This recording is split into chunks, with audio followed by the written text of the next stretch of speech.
আজি পোহৰৰ উৎসৱ দীপাৱলী নহয় অথবা এয়া আগতীয়া দুৰ্গা পূজাৰ প্ৰস্তুতি নহয়, এয়া হৈছে এগৰাকী মন্ত্ৰীৰ প্ৰতি থকা মৰমৰ বহিঃপ্ৰকাশ। হয়, আজি হৈছে অসম চৰকাৰৰ জ্যেষ্ঠ মন্ত্ৰী চন্দ্ৰমোহন পাটোৱাৰীৰ জন্মদিন।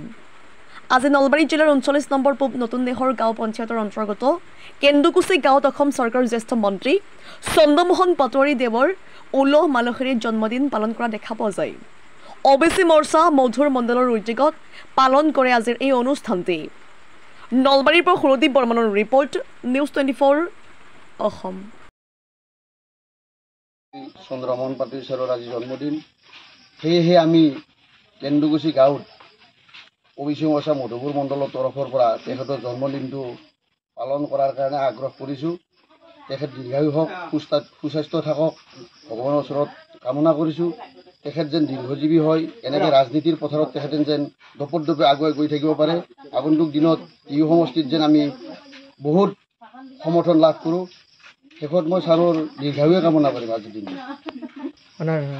মিলনপুৰ চুবুৰী দুই তিনিটা চুবুৰীৰ মানুহে লগ লাগি ছাৰৰ জন্মদিনটো কমেও আমি ইয়াত 300-350 বন্তি জ্বলাই তেখেতৰ দীৰ্ঘায়ু কামনা কৰি আমি বন্তি জ্বলাইছোঁ।